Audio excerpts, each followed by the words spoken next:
मुझे ये सारे कंसेप्ट याद पड़ेंगे या नहीं पड़ेंगे, वो क्वेश्चन मुझे आएगा। ये डर मेरे भी माइंड में चलते थे जब मैं खुद की प्रिपरेशन कर रहा था। चैप्टर रिवाइज करना 1 घंटे में, तो मैं इसको कैसे कर सकता हूँ? क्या अप्रोच रहना चाहिए एनसीईआरटी पढ़ने का इन लास्ट के 32 डेज में? जिन स्टूडेंट्स ने इन चैप्टर्स को पहले ही किया है तो उनको मैं यही सजेशन करूंगा, आपको इन चैप्टर को रिवाइज करना है लास्ट में, क्योंकि इन चैप्टर से 0% प्रोबेबिलिटी है क्वेश्चन आने की। Hello everyone, myself Umar Ahmad Ganai, first year MBBS student at government medical college Doda. I hope आपकी पढ़ाई अच्छे से चल रही होगी। देखो, नीट 2024 के लिए अब लास्ट के 32 डेज बचे हैं। इस समय डर लगता है सिलेक्शन होगा। मैंने इतना कुछ पढ़ा, मैंने साल भर इतना कुछ पढ़ा, इतने कंसेप्ट मैंने सीखे।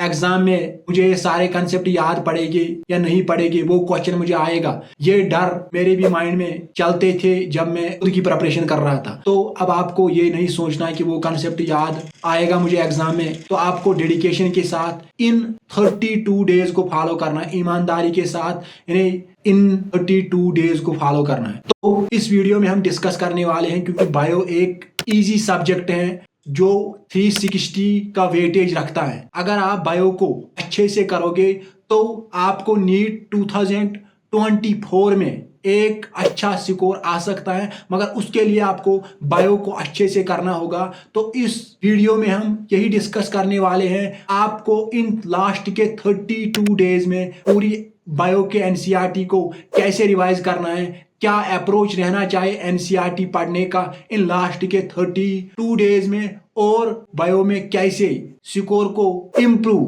करना है। तो इस वीडियो में हम वही कुछ डिस्कस करने वाले हैं। तो ये वीडियो आप सब लोगों के लिए बहुत ही इंपॉर्टेंट होने वाला है। तो चलो अब हम वीडियो को स्टार्ट करेंगे। तो इस साल हमारे पास बायो में 12 ऐसे टॉपिक्स हैं जो डिलीट हुए हैं। एंजियोस्पर्म्स, टैक्सोनॉमिकल एड, सक्सेशन और भी टॉपिक्स हैं जो इस साल डिलीट हुए हैं।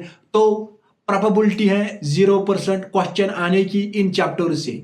और जिन स्टूडेंट्स ने इन चैप्टर्स को पहले ही किया है तो उनको मैं यही सजेशन करूंगा, आपको इन चैप्टर को रिवाइज करना है लास्ट में, क्योंकि इन चैप्टर से 0% प्रोबेबिलिटी है क्वेश्चन आने की। और इस साल 2 ऐसे टॉपिक्स हैं जो ऐड हुए हैं।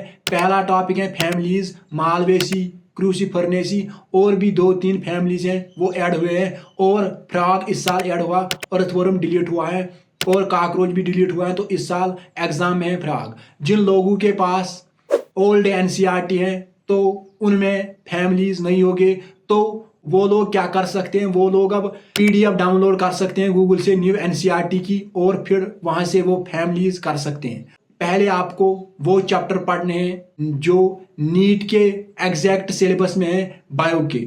तो आपका अप्रोच क्या रहना चाहिए? तो पहले आपको दिन के टारगेट बनाने हैं। मुझे आज ये चैप्टर, इतने चैप्टर बायो में 2 चैप्टर करने हैं, तो पहले आपको एक शीट लेना है, उस पर टारगेट बनाने हैं। आज दिन मुझे ये चैप्टर करना है, ये चैप्टर करना है। तो आप एक शीट आपको पहले लेना है, फिर टारगेट बनाने हैं, और टारगेट बनाने के बाद फिर आपको एक एनालिसिस देखना है, इस चैप्टर से किस चैप्टर से कितने क्वेश्चन आते हैं वो आपको देखना है। फिर उसके बाद आपको चैप्टर पर जाना है। तो अब आपका क्या अप्रोच रहना है, चाहिए एनसीईआरटी पढ़ने का और एक चैप्टर पढ़ने का।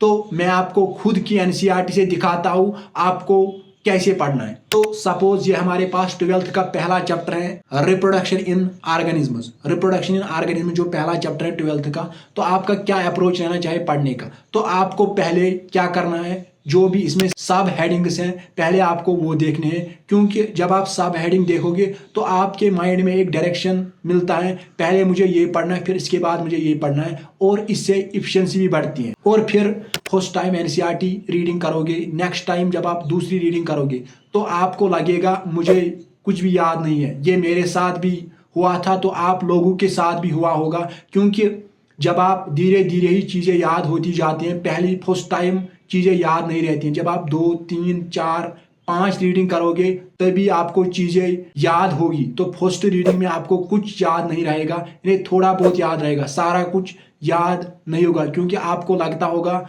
मेरा माइंड कुछ नहीं है, मैं बेकार हूँ, मुझे चीज़ें याद नहीं रहती। ये मेरे साथ भी हुआ था, ये आप लोगों के साथ भी हुआ होगा।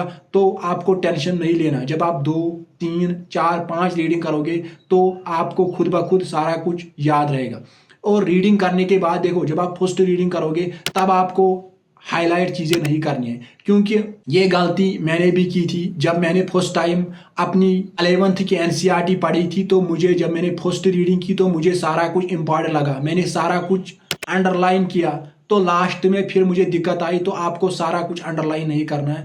जब आप 2-3 रीडिंग करोगे तभी आपको रियलाइज होगा इस पेज से कौन से ऐसे पॉइंट्स हैं जो बहुत इंपॉर्टेंट हैं, क्योंकि तभी आपको पता चलता है कौन से ऐसे पॉइंट्स हैं जो इंपॉर्टेंट हैं, कौन से ऐसे पॉइंट्स हैं जिनसे क्वेश्चन आ सकता है। उन पॉइंट्स को फिर आपको हाईलाइट करना है। जब आपने उन पॉइंट्स को हाईलाइट किया, या आप हाईलाइट भी कर सकते हो या कहीं पर लिख सकते हो, इन्हें उस पेज के ऊपर वाले कॉर्नर पर आप लिख सकते हो। इसमें सपोज इस पेज में यही 2 लाइन्स इंपॉर्टेंट है तो या आप यहाँ भी लिख सकते हो या अंडरलाइन भी कर सकते हो। अंडरलाइन करने के बाद देखो इसका क्या फ़ायदा है। जब नीट का एग्ज़ाम बहुत ही करीब होता जाएगा उस टाइम आपके पास उतना टाइम नहीं होगा आप इस पूरी एनसीईआरटी को पढ़ोगे, क्योंकि उस टाइम आपको इतना टाइम नहीं मिलेगा। इतना टाइम जब नहीं मिलेगा तो आप पूरी एनसीईआरटी को नहीं पढ़ सकते हो। तो फिर आपको क्या करना है, आपको फिर जो इस पेज से जो आपने ये पॉइंट हाईलाइट किए जो बहुत ही इंपॉर्टेंट हैं उन्हीं को पढ़ना है, क्योंकि उन्हीं से फिर क्वेश्चन आ सकता है, क्योंकि वही इंपॉर्टेंट है। बाकी आपको याद होगा जो इंपॉर्टेंट चीज़ें हैं वो आपने पहले ही नोट डाउन किए हैं, तो फिर आपको उन्हीं को रिवाइज करना है, उन्हीं को बार बार रिवाइज करना है। और अब आता है कि हमें पर चैप्टर कितना टाइम लगना चाहिए रिवीजन करने का और क्या अप्रोच रहना चाहिए। अब सपोज अगर मुझे ये चैप्टर रिवाइज करना है 1 घंटे में तो मैं इसको कैसे कर सकता हूँ। तो अब आपको क्या करना है, इस टाइम आपको पर पेज, सपोज अगर इस चैप्टर में 10 पेज हैं, आपको 1 घंटे में करना है तो आपको पर पेज 10 मिनट देने हैं। पर पेज 10 मिनट देने तभी आपको ये 1 घंटे में कर सकते हो। देखो अगर आपने टारगेट रखा है रिप्रोडक्शन इन ऑर्गेनिज्म आज मुझे करना है, इन्हें कभी टारगेट फुलफिल नहीं होते तो आपको अब डरने की ज़रूरत नहीं, क्योंकि एफिशिएंसी कम होती है। तो आपको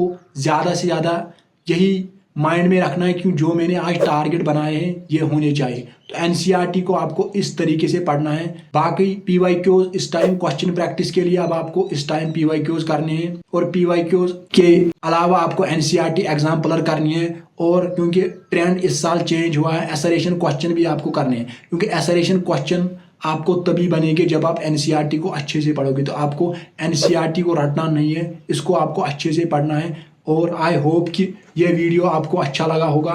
तो नेक्स्ट वीडियो के लिए बने रहे, तब तक के लिए ओके बाय।